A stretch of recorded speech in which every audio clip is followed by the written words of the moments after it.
पिला माने study success channel रे मो गोपबंधु समस्त को स्वागत जोड़ुची। पिला माने तम पॉलिटिकल साइंस बहिरो परिवेश सुरक्षा आंदोलन विषय में पढुथला। पार्ट वीडियो रे आमे से परिवेश सुरक्षा आंदोलन कोन सेटा भलो से बुझी देछि। जो माने से वीडियोटा को देखिनो डिस्क्रिप्शन रे लिंक अछि जाय कि प्रथमे से वीडियोटा को देखि दियो। तो आज आमे एही पार्ट 2 वीडियो रे नीरो उपत्यका आंदोलन एवं चिपको आंदोलन विषय आलोचना करिवा। चलो देखिए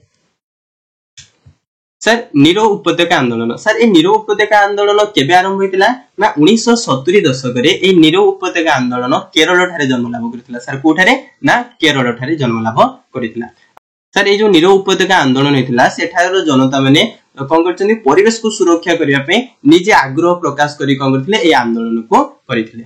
सर ए आंदोलन हेबार कारण कोन ना सर कारण होउची गुटे कुंतीपुजी बोली गुटे कोन थिला नदी थिला। से नदी ऊपर बंध निर्माण करी जल विद्युत उत्पादन करिया पे सरकार निष्पत्ति निथिले। तो एई सरकारनकर निष्पत्ति विरुद्ध रे ही ए आंदोलन नीरो उपत्यका आंदोलनटा हेतिला। केते मसरे ना 1970 दशक रे बुझियला। ए आंदोलन कोन पे हेतिला ना कांतीपुजी बोली गुटे नदी थिला। से नदी ऊपर बंध निर्माण करी कोन करा जिवो जल विद्युत उत्पादन करिया पे सरकार निष्पत्ति निथिले। तो सरकारनकर एई निष्पत्ति बा एई प्रकल्प विरुद्ध रे ही एई नीरो उपत्यका आंदोलनटा जन्म लाभ करितिला। बुझियला। आउ ए सरकारनकर ए जल विद्युत प्रकल्पर उद्देश्य थिला जे से माने से जलरु विद्युत उत्पादन करी शिल्प को कोन करिवे कहिलो ना से शक्ति गुडी को जगेबे। एटा थिला तांकर उद्देश्य बुझिलेन। किंतु एई प्रकल्प द्वारा कहितला कहिलो से नीरो उपत्यका अंचलरु 77 वर्ग किलोमीटर गुडे घंच जंगल नष्ट हो जातला हैला। ए जदी ए प्रकल्प हेइ थांता ताले कोन ना 77 वर्ग किलोमीटर गुडे विराट बड़ जंगल कहितला नष्ट हो जातला। आउ ए प्रकल्प द्वारा कोनोसी विस्थापन लोकमान केमि विस्थापन करिवा लोकमान केमि थैथान करिवा ए सब समस्या देखिबा को मिलि नथिला। केवल व्यापक मात्रा जंगल नष्ट होतरो देखि सेठाकर लोक माने कोन करथिले कहिलो ए आंदोलन को करिथिले। एवं एई आंदोलन थिला आम भारत वर्षर प्रथम परिवेश संक्रांति आंदोलन बुझियला। ए नीरो उपत्यका आंदोलन थिला आम भारतर प्रथम परिवेश सुरक्षा आंदोलन। आउ एही आंदोलन को हला परिवेश विज्ञानी पक्षी विज्ञानी हला मूर्तिका विज्ञानी ए समस्त लोक कोन करचंदी कहिलो ना समर्थन जणिथिले। पूर्वरु ए आंदोलन हेते मात्र जनसंख्या जोग दे नथिले। परवर्ती समय रे कहिचे ए आंदोलन रे बहुत मात्रा रे जनसंख्या कहिथिले शामिल हिथिले। एवं ए आंदोलन करूथबा जनसंख्या मानकर मत थिला जे या परिवेश नष्ट होतिला ता सहित से नीरो उपत्यका अंचल रे बा से उपत्यका अंचल रे बसवास करथबा जीव जगत मानको ऊपर मध्ये कोन करथला कहिलो प्रभाव पड़ुतला। तेणु से माने कोन करथिले एई नीरो उपत्यका आंदोलन करूथिले बोली तांके मत देथिले। तो एई नीरो उपत्यका आंदोलन आंतर्जातिक स्तर रे मध्ये समर्थन लाभ कला। सरकार मध्ये बहुत तर्क वितर्क करी ए जो नदी बंध करिवार तांकर जो प्रकल्प थिला से प्रकल्प को बंद कर देले।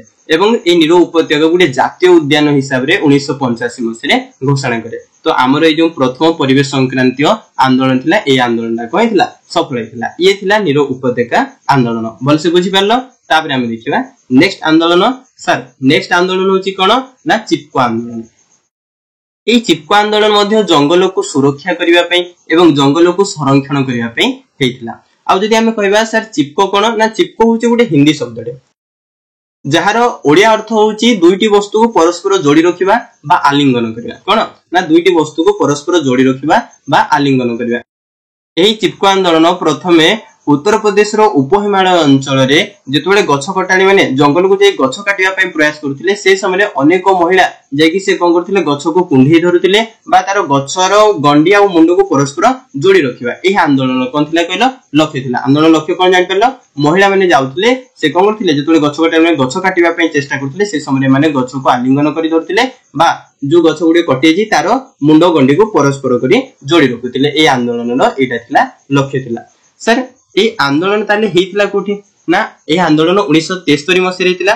पूर्वरु उत्तर प्रदेश थिला जबले उत्तर प्रदेश को दि भाग करिके कोन कराला गुटे उत्तर प्रदेश आ गुटे उत्तराखंड कराला। तो वर्तमान एटा कोठी अछि उत्तराखंड रे अछि। तो वर्तमान रो उत्तराखंड रो चमेली उत्तरकाशी आ तेहेरी आ गौरी ए चारोटी जिल्ला रे ए आंदोलन आरंभ हेतिला बुझिला। तो 1973 मसिरे वर्तमान रो उत्तराखंड रो चमेली उत्तरकाशी तेहेरी गौरी जिल्ला रे ए चिपको आंदोलनटा हेतिला। सर ए चिपको आंदोलन हेथवार कारण सर कोन ना कारण होची जेतेबेले सरकार खेल सामग्री तयारी करिवा पई गोटे कंपनी को ए जंगल को काटिवा पई निष्पत्ति दे देले से समय लोक माने देखि आंदोलन करिथिले बुझिला। कारण कौन ना सेठार जनता माने निजर घर जिनस गुड़िक तैयारी करने पे ए जंगल रु काठ काटुले किंतु सरकार कौन करथिले कहला सेठार लोक मानकु विरोध करले मना कर देले किंतु एबे कौन करछनी खेल सामग्री तैयारी करने पे जंगल काटिबा पे गोटे पूरा पूरी कंपनी को ले देले ए कथा सुनी कौन करछनी कहला सेठार लोक माने रागी गले एवं कौन करछनी ए परिवेश को रक्षा करने पे जंगल को रक्षा करने पे से माने आंदोलन करथिले सेठाकर गोटे समाजसेवी जहां को नाम अछि प्रसाद भट्ट तांको नेतृत्व रे बहुत महिला माने कौन करछनी कहला जंगल को जाई जेतोडे से गछ कटाली माने गछ को काटुथिले एमाने कौन करथिले तांको मना करथिले एवं गछ को जाके कुंडे रखथिले तापरे धीरे धीरे एही आंदोलन व्यापक रूप धारण कला हम भारतर कोन अनुकोण चारियाडे कहला ए आंदोलन जेतोडे प्रसार लाभ कला परवर्ती समय रे गांधीवादी नेता सुंदरलाल बहुगुणा मध्ये एही आंदोलन रो नेतृत्व निथिले हैला ए चिपको आंदोलन रो प्रतिवाद स्वरूप सरकार कहले 10 वर्ष पई आउ कोन जीवनी जंगल कटा हबो नै तो ए आंदोलन मध्ये आम भारत रे उडी सफल आंदोलन हितला जंगल को रक्षा करिया पे मूर्ति को संरक्षण करिया पे परिवेश को संरक्षण करिया पे ए आंदोलन अनुष्ठित हेइतला बुझिला तो आज हमें नीरव उपत्यका आंदोलन और चिपको आंदोलन पूरा पूरी भलो से बुझिदेला तो नेक्स्ट आंदोलन गुडी को परवर्ती वीडियो गुडी करे आमे जानिबा पिला माने तुमको यदि आम वीडियो पसंद लागछि तो वीडियो को लाइक करो आम चैनल को सब्सक्राइब करो एवं अधिक रो अधिक शेयर करो धन्यवाद।